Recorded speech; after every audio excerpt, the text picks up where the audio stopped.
प्रारंभिक रचनानुवाद कौमुदी, पृष्ठ संख्या 16, अभ्यास 8। शब्दकोश कह क में दिया है हरि ही विष्णु, मुनि ही मुनि, कवि ही कवि, यति ही सन्यासी, रवि ही सूर्य, अग्नि ही आग, गिरि ही पहाड़, कपि ही बंदर, भूपति ही राजा, सेनापति ही सेनापति। अर्थः अर्थ धन प्रयोजन के लिए प्रयोग होता है। दंडः डंडा, कंदुकः गेंद, प्रयोजनम प्रयोजन। तो विष्णु को संस्कृत में हरि बोलते हैं, मुनि अर्थात मुनि ही, कवि कवि ही, सन्यासी यति ही, सन्यासी को यति कहते हैं, और सूर्य को रवि ही, आग को अग्नि ही, पहाड़ गिरि ही, बंदर कपि ही, राजा को नृपः भी कहते हैं और भूपति भी, और केवल राजा भी कहा जाता है। संस्कृत में राजन शब्द आता है, राजा राजानौ राजानः, वो भी प्रयोग होता है। सेनापति ही सेनापति। तो धन प्रयोजन और अर्थ के लिए, तीनों शब्द के लिए अर्थ का भी प्रयोग होता, अर्थ शब्द का प्रयोग होता है संस्कृत में। डंडा दंडः, गेंद को कंदुक कहते हैं, कंदुकः। प्रयोजनम प्रयोजन, तो ये सब संज्ञा शब्द है।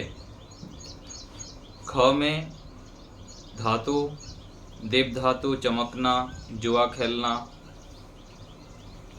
नृत्य धातु नाचना, नाचने के लिए नृत्य धातु का, और जुआ खेलना और चमकने के लिए दीप धातु और दीप धातु का प्रयोग होता है।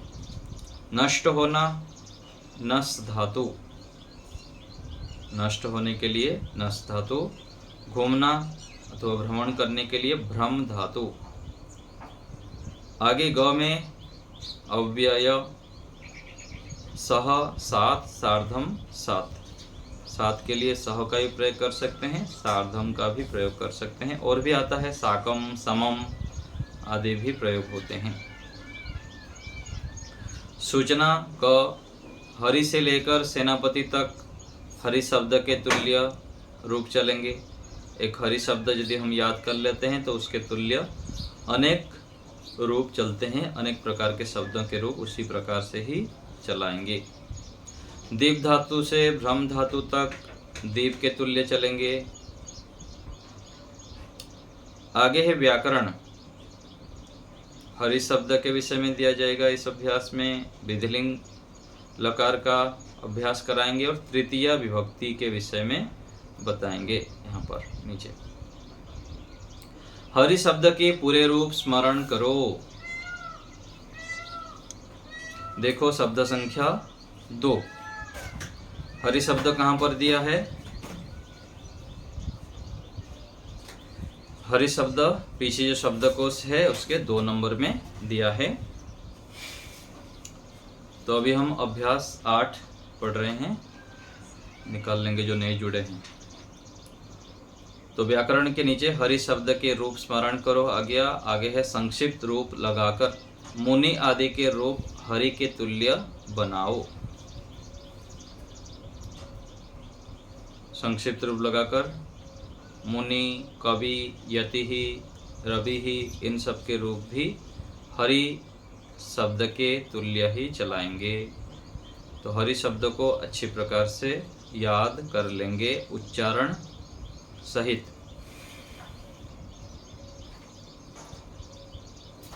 तो हरि शब्द के रूप पीछे दिया गया है, आप लोग इसको वहां पर देख लेंगे। हरि ही, हरि, हरयः। पीछे आप 63 नंबर पेज निकालिए पुस्तक जिनके पास है। थोड़ा सा उच्चारण करा देता हूँ। हरि ही, हरि, हरयः, हरिम, हरि, हरीन। दीर्घ जहाँ होता है थोड़ा सा वहाँ लंबा उच्चारण होता है, मतलब हरीन, हरि एक होता है हरि, तो दीर्घ होने से थोड़ा जोर से उच्चारण करेंगे, लंबा करके, अधिक भी नहीं, सामान्य। तृतीय विभक्ति में हरिणा, हरिभ्याम, हरिभिहि। चतुर्थी विभक्ति में हरये, हरिये नहीं बोलेंगे, हरये, हरिभ्याम, हरिभ्यः। पंचमी हरेहे, हरिभ्याम, हरिभ्यः। षष्ठी हरेहे, हर्योः, क्या बोलेंगे, हर्योः। फिर हरिणाम। सप्तमी में हरौ, हर्योः, हरेषु। संबोधन हे हरे, हे हरि, हे हरयः। हर्यः बहुत उच्चारण करते हैं, ये उच्चारण गलत है, हर्यः नहीं बोलेंगे, हरयः। चतुर्थी विभक्ति में हरये, हरये। तो हरि शब्द को याद कर लेंगे। आगे देखिए, अभ्यास में आ जाइए। नियम 10 इन शब्दों में लगेगा। हरि, रवि, गिरि, जैसे हरिणा, हरिणाम। नियम 10 में क्या आया था, र और श के बाद न को ण हो जाता है। तो तृतीय विभक्ति में हरि ना नहीं होगा, हरि णा करेंगे। और षष्ठी बहुवचन में भी हरि णाम। तो र और मूर्धन्य स के बाद न को ण हो जाता है। आगे दिव आदि के निम्नलिखित रूप बनाकर भू धातु के तुल्य रूप चलावें। दिव आदि के निम्नलिखित रूप बनाकर भू धातु के रूप जैसा है वैसे चलाएंगे। जैसे दिव्यति, नृत्यति, नश्यति, भ्राम्यति, दिव्यतु, अदिव्यत, दिव्येत, ये सब रूप भू के तुल्य चलाएंगे। आगे पीछे हम क्या क्या लकार देख लिए। लट लकार वर्तमान काल में, लोट लकार आज्ञा अर्थ में, लंग लकार अनद्यतन भूतकाल के अर्थ में। पहले अभ्यास हो गया। अभी इस अभ्यास में विधिलिंग लकार, ये आज्ञा या चाहिए अर्थ में प्रयोग होता है। भवेत, भवेताम, भवेयोः, भवेहे, भवेतम, भवेत, भवेयम, भवेव, भवेम। यहाँ भी उच्चारण का विशेष ध्यान देंगे। भवेत, भवेताम, भवेयोः, भवेहे, भवे ह नहीं कहेंगे। कई बार लोग ना भवे ह बोलते हैं, तो ह नहीं, भवे हे। जहाँ अंतिम मात्रा जिस प्रकार से होती है उसी प्रकार से आगे के विसर्ग का भी उच्चारण करना है। भवे हे। तो मेहनत तो कर ही रहे हैं, थोड़ा सा और अच्छे प्रकार क्यों नहीं करना। तो जब आप याद कर रहे हैं, पुरुषार्थ कर रहे हैं संस्कृत सीखने का, तो उच्चारण का भी थोड़ा ध्यान देंगे तो अच्छी प्रकार उच्चारण कर सकते हैं। तो भवे हे, भवे तम, भवे त। भवेत नहीं कहेंगे मध्यम पुरुष बहुवचन में, भवे त ऐसे कहेंगे। उत्तम पुरुष में भवे यम, भवे व, भवे म। संक्षिप्त रूप एत, एताम, एयुः, एहे, एतम, एत, एयम, एव, एम। संक्षिप्त रूप लगाकर पूर्वोक्त पठ आदि के रूप इसी प्रकार से लगावें। पठ धातु, गम धातु, जितने भी धातु हैं पीछे बता चुके हैं, उनका भी ऐसे ही विधिलिंग लकार में प्रयोग करेंगे। आगे नियम 14 कर्तृकरणयोस्तृतीया। ये क्या किसका सूत्र है जो संस्कृत पढ़ा गया? ये अष्टाध्यायी का सूत्र है। जितना भी हम यहाँ पर पढ़ रहे हैं सब जो अष्टाध्यायी में बताया गया है, महर्षि पाणिनि जी ने बताए हैं, जो विशेष विस्तृत व्याकरण पढ़ते हैं उसी का ही भाग है, कोई अलग इसमें नहीं है।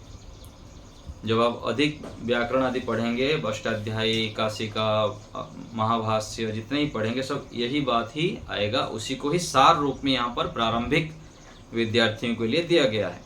तो कर्तृकरणयोस्तृतीया ये अष्टाध्यायी का सूत्र है।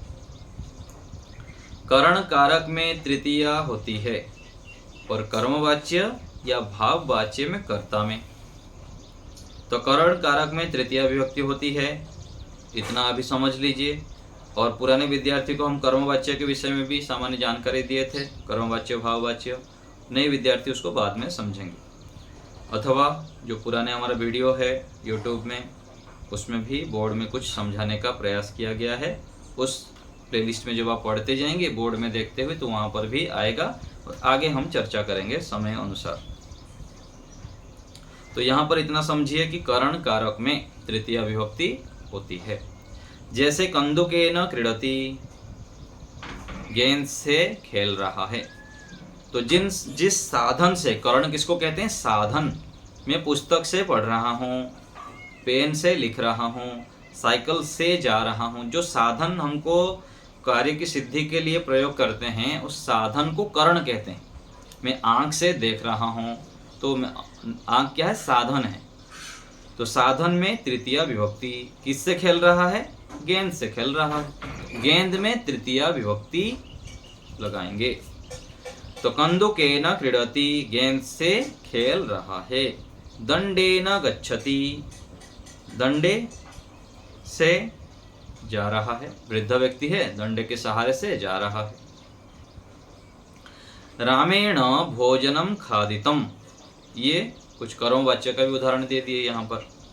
कर्मवाच्य में रामेण, कर्ता में तृतीया विभक्ति, कर्म में प्रथमा विभक्ति, और क्रिया कर्म के अनुसार होता है कर्मवाच्य में। थोड़ा सा सुन लीजिए फिर से। कर्तृवाच्य में कर्ता के अनुसार क्रिया, कर्तृवाच्य में कर्ता के अनुसार क्रिया, और कर्म में द्वितीय विभक्ति। कर्तृवाच्य में कर्ता में प्रथमा विभक्ति, कर्म में द्वितीय विभक्ति, क्रिया कर्ता के अनुसार, कर्ता जैसा है उस प्रकार से क्रिया में भी विभक्ति वचन पुरुष होता है। लेकिन कर्मवाच्य में कर्म के अनुसार क्रिया और कर्ता में तृतीय विभक्ति, कर्ता में तृतीय विभक्ति, कर्म में प्रथमा विभक्ति और कर्म के अनुसार क्रिया, ये कर्मवाच्य में होता है। ठीक है, चलो इतना ही समझ लीजिए। यहाँ पर विस्तृत फिर आगे करेंगे। नियम 15, सह युक्ते प्रधाने, सह सार्धम साकम समम, जब साथ अर्थ में हो के साथ तृतीया विभक्ति होती है। इसको विशेष ध्यान देनी है। साथ अर्थ में जब होता है, राम के साथ जा रहा है, राम के साथ खा रहा है, मेरे साथ जा रहा है, पिता के साथ जा रहा है, गुरु के साथ भोजन कर रहा है, जब साथ अर्थ में आता है वहाँ पर तृतीय विभक्ति आँख मूझ कर, वहाँ पर कौन सा लगाना है? बालक के लगाना है, बालक को लगाना है, बालक कम लगाना है, बालक काय लगाना है। इस सब भ्रम में नहीं पढ़ेंगे, सीधा तृतीय विभक्ति। पुराने विद्यार्थियों के लिए भी बता रहा हूँ, कन्फ्यूजन में नहीं रहना है, इसको ध्यान से मस्तिष्क में बिठा लीजिए। जब साथ अर्थ में होता है, राम के साथ, मेरे साथ, बालक के साथ, गुरु के साथ, जा रहा है, खा रहा है, पी रहा है, खेल रहा है, तो जिनके साथ हो रहा है उसमें तृतीय विभक्ति। मेरे साथ तो मया, बालक के साथ तो बालकेन सह, पिता के साथ तो जनकेन सह गच्छति, जनकेन सह पठति, जनकेन सह क्रीडति। ये ध्यान रखेंगे। जैसे उदाहरण दे रहे हैं, पिता के साथ घर जाता है तो जनकेन सह, कोई भी एक लगाएंगे, यहाँ पर सारा दे दिया गया है। सह भी लगा सकते हैं, सार्धम भी, साकम भी और समम भी। तो जनकेन सह गृहम गच्छति। नियम 15 हो गया। नियम 16, किम कार्यम अर्थः प्रयोजनम, चारों प्रयोजन अर्थ में हो तो इन सब के साथ तृतीया विभक्ति होती है। कोई भी एक लगाएंगे, ये तो अलग अलग दे दिया गया। किम बोलिए, कार्यम कहेंगे, अर्थ कहिए, तो इनके साथ तृतीय विभक्ति जो प्रयोजन अर्थ में होता है। जैसे दुर्जनेन पुत्रेण किम, दुर्जन पुत्र से किम अर्थात क्या लाभ है? ऐसे पुत्र तो ना हो तो चलेगा, दुर्जन पुत्र से बेहतर तो ना हो ही पुत्र, ऐसे बोलते हैं ना व्यवहार में। तो किम कार्यम, किम अर्थः, कः अर्थः, किम प्रयोजनम, इसमें से कोई एक लगाएंगे। तो दुर्जन पुत्र से क्या लाभ अथवा क्या प्रयोजन? तो दुर्जनेन पुत्रेण किम अथवा किम कार्यम, किम प्रयोजनम। आगे 17 नंबर पृष्ठ में आ जाइए। अभ्यास 8, उदाहरण वाक्य। उसे पढ़ना चाहिए, सह पठेत। तुझे भोजन खाना चाहिए, त्वं भोजनम खादेहे। तो ये जो लोट लकार है और विधिलिंग लकार में इसमें थोड़ा थोड़ा केवल परिवर्तन होगा। हम वाक्य जो वक्ता के जो क्या बोलते हैं, वक्ता के अभिलाषा अर्थात उसका जो कहने की शैली अथवा उसकी जो क्या बोलते हैं प्रकटीकरण, भाषा को जो बोलते हैं ना, उसके मन से जो भाव है उसके आधार पर हम उसका प्रयोग करते हैं कि हमको लोट में करना है अथवा विधिलिंग में करना है। कई बार बोलते हैं ना सीधा सीधा, जो बड़े होते हैं उनको हम आदेश नहीं दे पाते हैं करो, ऐसे नहीं बोलते हैं। आपको करना चाहिए, ये खाना चाहिए, ये खाने से बहुत अच्छा है। तो इस अर्थ में भी थोड़ा सा जो सम्मानवाचक अर्थ में प्रयोग करते हैं, तो उस जगह पर हमको विधिलिंग का प्रयोग करना होता है अथवा ऐसे प्रयोग किया जाता है। नहीं तो सीधा सीधा आदेश दे देते हैं, खादतु, पठतु, गच्छतु, लिखतु, ये भी होता है। लेकिन कुछ प्रयोजन होगा, इसलिए ऋषियों ने इसको इस प्रकार से बनाए हैं। तो हमको भी वाक्य बनाते समय देखना है कौन सा प्रयोग करना है। आगे देखिए, मुझे जाना चाहिए, अहम गच्छेयम। ये सब विधिलिंग लकार का प्रयोग कर रहे हैं।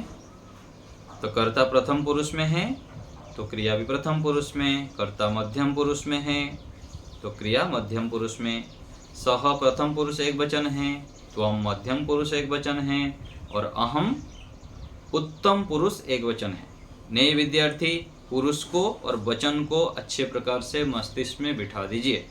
संस्कृत में 3 पुरुष होते हैं, प्रथम पुरुष सहतौते, मध्यम पुरुष त्वं युवाम यूयम, उत्तम पुरुष अहम आवाम वयम। ये सब क्या है, कर्ता है।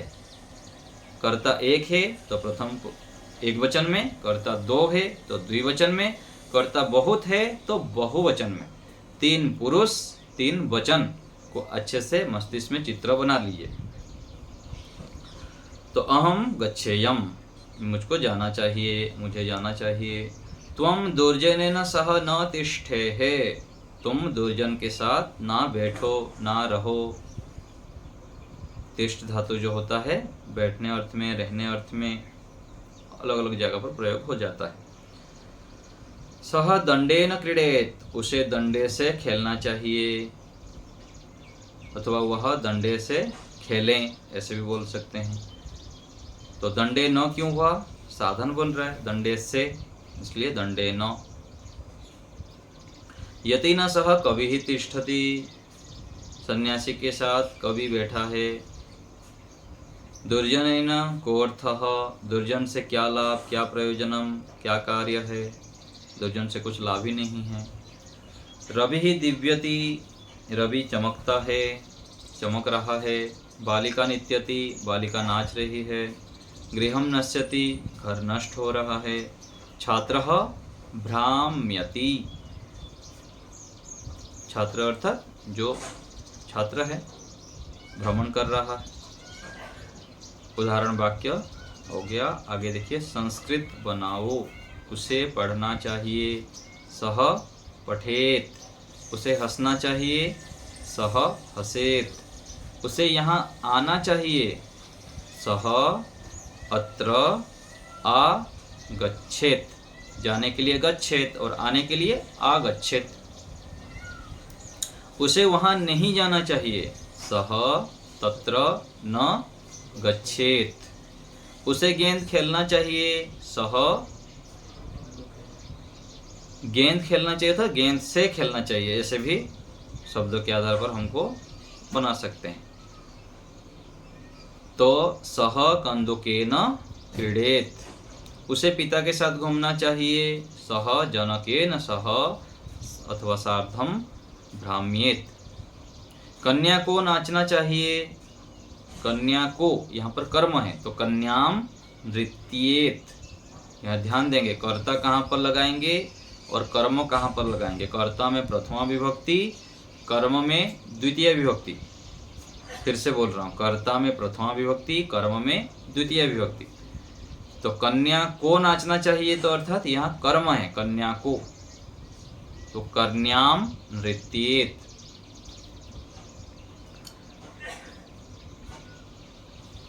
तो यहाँ यदि वाक्य के हिसाब से देखिए कन्या नाचे तो यहाँ पर कन्या नृत्येत ऐसे भी प्रयोग हो सकता है यदि वाक्य को यदि हटा देंगे। लेकिन कन्या को नाचना चाहिए तो यहाँ पर कन्याम नृत्येत ऐसे ठीक होगा, कन्या को नाचना चाहिए।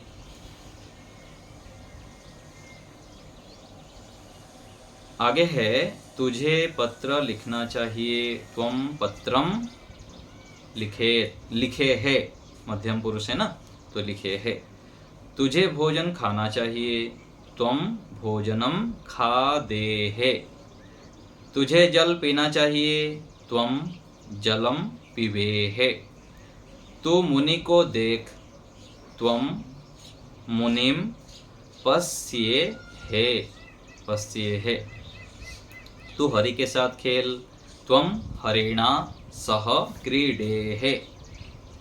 मध्यम पुरुष हो गया। अभी उत्तम पुरुष। मैं प्रश्न पूछूं। अहम प्रश्नम पृच्छेयम। मैं पत्र लिखूं। अहम पत्रम लिखेयम। मुझे पुस्तक पढ़नी चाहिए। अहम पुस्तकम पठेयम। मैं फल चाहूं। अहम फलम इच्छेयम। धातुओं को भी अच्छे प्रकार याद कर लेंगे। ये चाहने के लिए क्या धातु है, पढ़ने के लिए कौन सा धातु है, लिखने के लिए कौन सा धातु है। मैं बंदर के साथ खेलूं। अहम कपिना। ये क्या कपिना क्यों हुआ? हरि शब्द के तृतीया विभक्ति में हरिणा और कपि ही शब्द है तो हरि के तुल्य चलेगा। तृतीय विभक्ति एक वचन में कपि ना, यहाँ पर र और श नहीं है इसलिए न ही रहा, न नहीं हुआ। तो मैं कपिना सह क्रीडे यम। मैं सूर्य को देखूं। अहम सूर्यम पश्येयम। पश्येयम उच्चारण भी सब ठीक से अभ्यास करेंगे। घ सूर्य चमका। ये सब क्या है? लंग लकार का प्रयोग बता रहे हैं। पिछले अभ्यास में जो लंग लकार आया है सारा तो नहीं, कुछ आएगा। जैसे सूर्य चमका अर्थात भूतकाल में है, बीता हुआ। तो सूर्य अदिव्यत लंग लकार चमका था। बालिका नाची थी। बालिका अनृत्येत। ठीक है। आगे है गांव नष्ट हुआ। ग्रामम ग्रामः अनश्यत। ठीक है, तो नश्यति चलता है तो वहां पर अनश्यत होगा। आगे है गुरु शिष्य के साथ घूमता है। गुरुः शिष्येण सह भ्राम्यति। यहाँ पर वर्तमान काल में है, घूम रहा है, घूमता है। तो गुरुः शिष्येण सह भ्राम्यति। दुर्जन शिष्य से क्या लाभ? दुर्जनेन शिष्येण किम प्रयोजनम किम कार्यम। राजा सेनापति के साथ यहाँ आया। नृपः सेनापतिना सह। यहाँ भी सेनापति ना होगा, तृतीया विभक्ति एक वचन में। नृपः सेनापतिना सह अत्र आगच्छत। पहाड़ पर बंदर खेल रहे हैं, तो ये बहुवचन में है। गिरौ क्या आया है यहाँ पर? पहाड़ के लिए गिरी आया है, तो गिरौ गिरी पर, गिरी में सप्तमी विभक्ति का है ये। तो गिरौ कपिना ने, कपि के लिए क्या है? कपयः। बहुत सारे बंदर है। हरयः कपयः क्रीडन्ति खेल रहे हैं। गिरौ कपयः क्रीडन्ति। तो ये 25 वाक्य संस्कृत बना हो गया। आगे अशुद्ध वाक्य, शुद्ध वाक्य देख लेंगे, बहुवचन आदि कर लेंगे। और लोट लकार लंग लकार में भी यदि समय हो तो बदल सकते हैं। इन शब्दों के रूप हरि, मुनि, कवि आदि की लिख लेंगे। लोट लकार में पूरे रूप लिख सकते हैं इनका शब्द रूप है तो हरि शब्द मुनि शब्द के पूरे रूप लिख लेंगे। इन धातुओं के विधिलिंग लकार के रूप लिखो। आगे वाक्य बनाना है और रिक्त स्थान को भर देना है। तो अभ्यास 8 हो गया। अब पूछिए। रश्मिता माता जी बोलिए।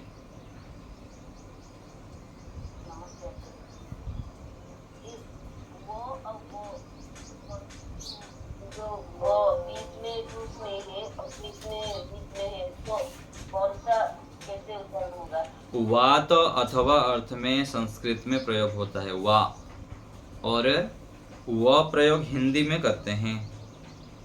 राम व ऐसे वह भी कुछ कुछ जगह पर प्रयोग होता है। वो और वो एक बीच में है कुछ।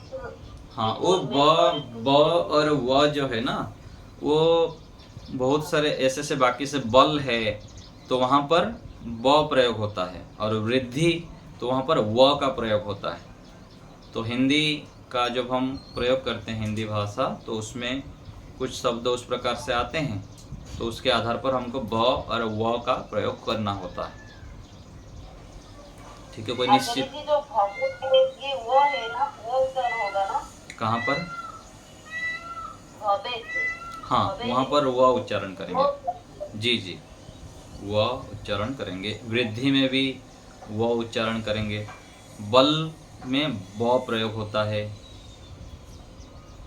ठीक है, धन्यवाद अर्चना जी। जी अर्चना जी, वो मुझे पूछना था, आपने जो बोला कि उसे गेंद खेलना चाहिए, तो गेंद यहाँ पर कर्म नहीं होगा?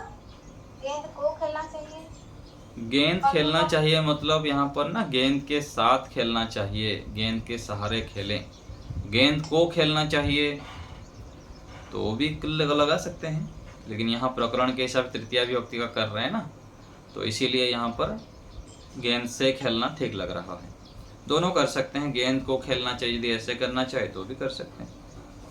और जो एक बोल जो कन्या को नाचना चाहिए, तो यहाँ पर अपने कन्या को जो किया कर्म में किया, तो बाकी सब तो हम वैसे ही तो कर रहे हैं, कर्ता में कर रहे हैं, तो कन्या को क्यों यहाँ पर कर्म में करेंगे? वाक्य जो रचना है ना, रचना को जब देखते हैं तो उसके आधार पर हमको सेंटेंस बनाना पड़ता है। जैसे पहले था उससे पढ़ना चाहिए, मतलब उसको पढ़ना चाहिए, तो ऐसे कन्या को कन्या नाच, वही तो बताया ना मैं, केवल कन्या नाचे ऐसे होगा तो फिर वो हो जाएगा। कन्या को नाचना चाहिए, ठीक है ना, तो वहां पर फिर दोनों प्रयोग कर सकते हैं। इसलिए तो मैं बता दिया था ना इसको, आपको दोनों प्रयोग कर सकते हैं, बस आपके भाव के ऊपर निर्भर करता है। ठीक है, अगर ऐसे होगा उसको खेलना चाहिए, तो उसको कैसे करेंगे फिर? उसको भी काम कर सकते हैं, काम क्रीड़े? हाँ, क्यों नहीं कर सकते हैं। उसको खेलना चाहिए, उसको खाना चाहिए, बालक को खाना चाहिए, बालकम खादेत, ऐसे करेंगे। बालक खाए, बालक भोजन करें, तो वहाँ पर बालकः भोजनम कुर्यात ऐसे होगा। तो वाक्य रचना जिस प्रकार से होता है उसी आधार पर फिर हम संस्कृत बनाएंगे। ठीक है, प्रकाश जी।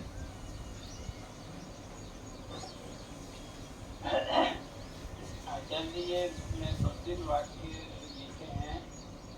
इस घर में कौन रहता है? घर में है, इसका मतलब ग्रह सप्तमी विभक्ति आएगी, तो ग्रह कह निवसति। तो चूंकि ग्रह सप्तमी है तो अस्मिन भी सप्तमी लगेगा, तो अस्मिन ग्रह कह निवसति, ये तो समझ में आ गया। दूसरा है, इस घर का स्वामी कौन है? घर का स्वामी तो गृहस्थ स्वामी का अस्तित्व, तो ये षष्ठी है तो इसके आगे भी अस्य गृहस्य स्वामी कह अस्ति। अब तीसरा है यह किसका घर है, किसका घर है तो कस्य गृहम अस्ति तो ठीक है। अब इसके आगे इदम लगेगा या अस्य लगेगा?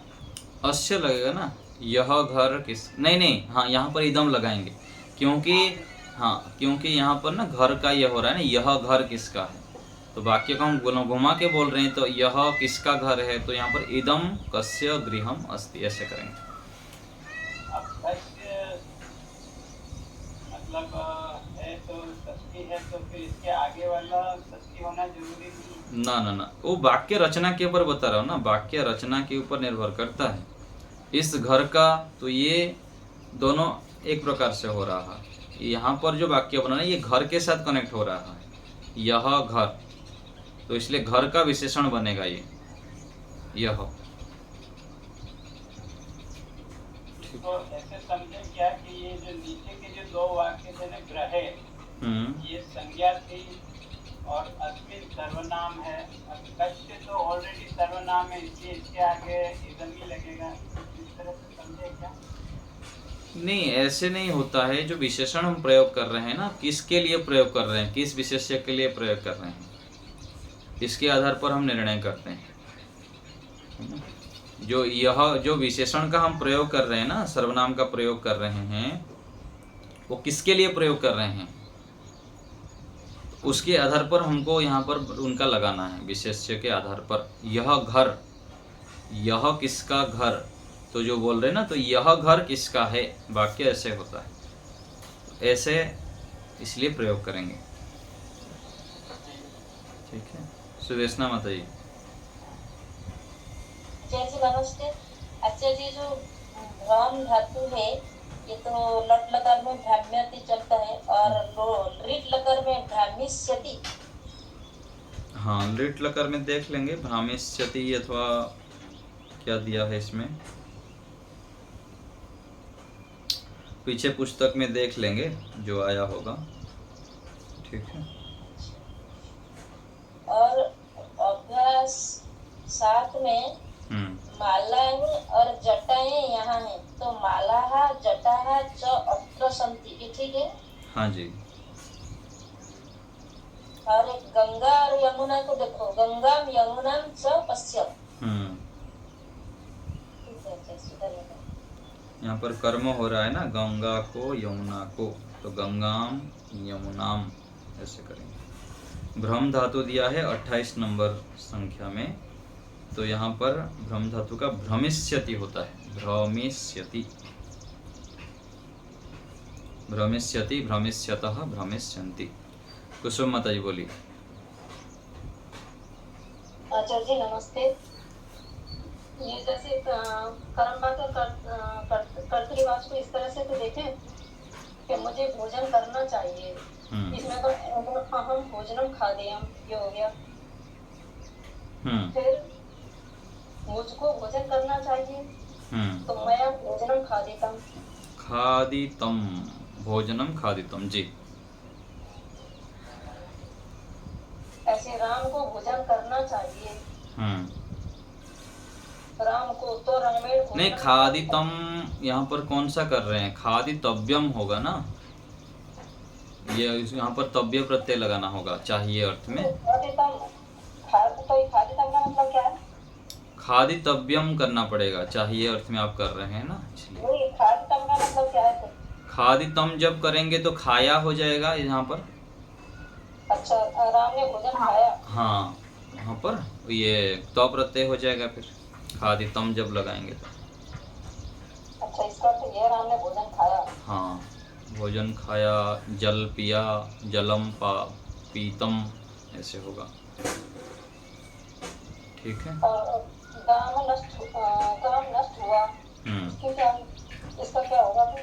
ग्रामः अनश्यत, अनश्यत लंग लकार में नष्ट हुआ, भूतकाल के अर्थ में प्रयोग करेंगे, अनश्यत।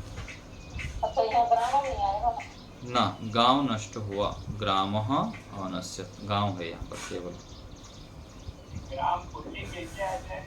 हाँ जी, गांव पुल्लिंग है, राम की तरह ही होगा गांव। उसका काम पुल्लिंग है और उसकी तरह नहीं है ग्रह की तरह ना। वर्ग नपुंसक है। हाँ जी, ठीक है। और कोई बात?